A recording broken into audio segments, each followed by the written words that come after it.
স্বাগত বিবিএ টিভির সংবাদে, সাথে আছি আমি মোহাম্মদ আসাদুজ্জামান টিটো। প্রথমে জানিয়ে দিচ্ছি গার্ডেন লাইফ ইন্স্যুরেন্স সংবাদ শিরোনাম। ঋণ মান প্রকাশ এসবিএসি ব্যাংকের।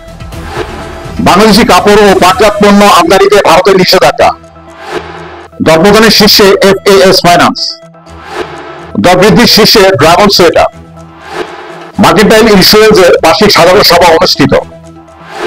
শুনছিলেন সংবাদ শিরোনাম, এবার বিস্তারিত। জীবন অনিশ্চিত, তাই সময় মতো জীবনের ডাক শুনুন।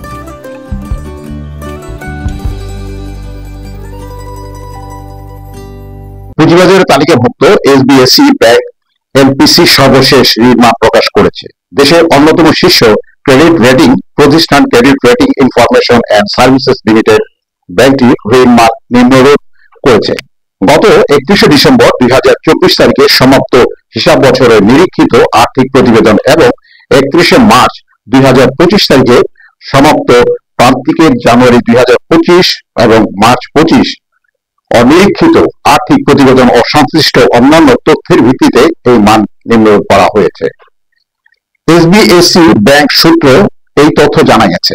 সূত্র অনুসারে স্বল্প মেয়াদে এসবিএসি ব্যাংকের ঋণ মান ST2 আর দীর্ঘমেয়াদে ঋণ মান হচ্ছে A। ব্যাংকটির ঋণ মান ও আর্থিক সংস্থা সম্পর্কে প্রতিষ্ঠানটির পূর্বাভাস হচ্ছে স্থিতিশীল। আগামী বছর 2026-24 জুন পর্যন্ত এই ঋণ মান বহাল থাকবে। উল্লেখ্য, এসবিএসি ব্যাংক পিএলসি 2021 সালে স্টক এক্সচেঞ্জ তালিকাভুক্ত হয়। ব্যাংকটির পরিশোধিত মূলধন 824 কোটি 19 লাখ টাকা। ব্যাংকটির মোট শেয়ারের 77.64% উদ্যোক্তা, শেয়ার হোল্ডার ও পরিচালকদের হাতে। প্রাতিষ্ঠানিক বিনিয়োগকারীদের হাতে আছে 7.84% শেয়ার। অন্যদিকে সাধারণ বিনিয়োগকারীদের কাছে আছে 14.52% শেয়ার।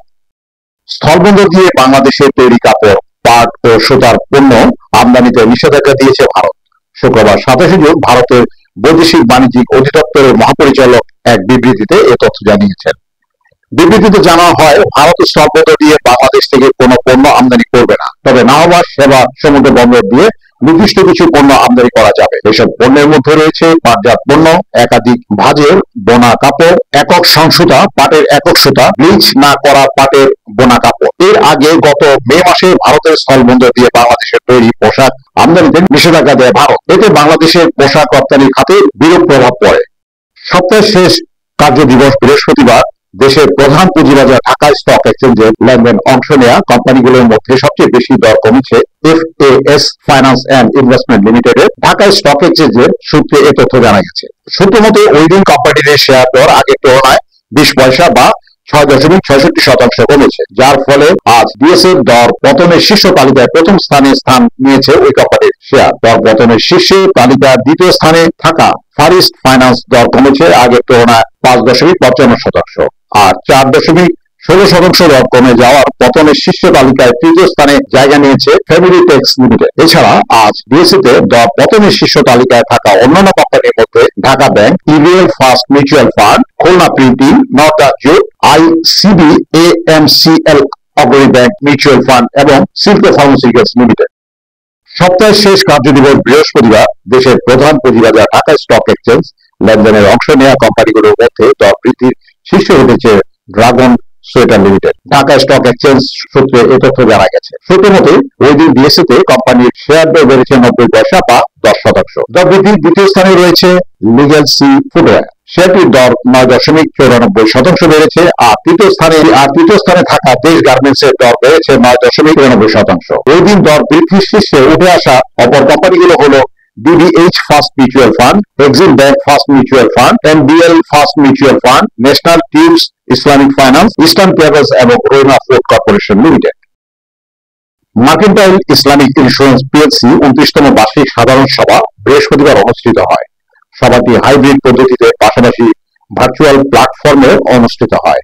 কোম্পানির চেয়ারম্যান মোহাম্মদ নবিউল্লাহ এতে সভাপতিত্ব করেন। সভায় কোম্পানির উপদেষ্টা এম কামাল উদ্দিন, নির্বাহী কমিটির চেয়ারম্যান আব্দুল হক, ভাইস চেয়ারম্যান এম এরশাদ চৌধুরী, রিস্ক ম্যানেজমেন্ট কমিটির চেয়ারম্যান আলহাজ আব্দুল মান্নান মজুমদার, পরিচালক ডক্টর মোহাম্মদ মিজানুর রহমান, পরিচালক নুরুল আজিম সানি, পরিচালক আহমেদ রেফায়, স্বতন্ত্র পরিচালক ও অডিট কমিটির চেয়ারম্যান হাসান উদ্দিন শিকদার, স্বতন্ত্র পরিচালক চেয়ারম্যান মোহাম্মদ সালাম ওবায়দুল করিম উপস্থিত ছিলেন। এছাড়াও সম্মানিত share holder, statutory auditor, scrutinizer auditor এবং মুখ্য নির্বাহী কর্মকর্তা ফিরোজ আহমেদ সহ প্রধান কার্যালয়ে ঊর্ধ্বতন নির্বাহীগণ সবাই উপস্থিত ছিলেন। সবাই 29তম বার্ষিক সাধারণ সভার আলোচনা সূচি সমূহ শেয়ার হোল্ডার কর্তৃক সম্মানিত শেয়ার হোল্ডারগণ কর্তৃক সর্বসম্মতিক্রমে অনুমোদিত হয়। এই সময় কোম্পানির সকল শেয়ার হোল্ডারদের 2024 সমাপ্ত বছরের জন্য 10 সদস্য নগদ লভ্যাংশ প্রদানের বিষয়টি অনুমোদিত হয়।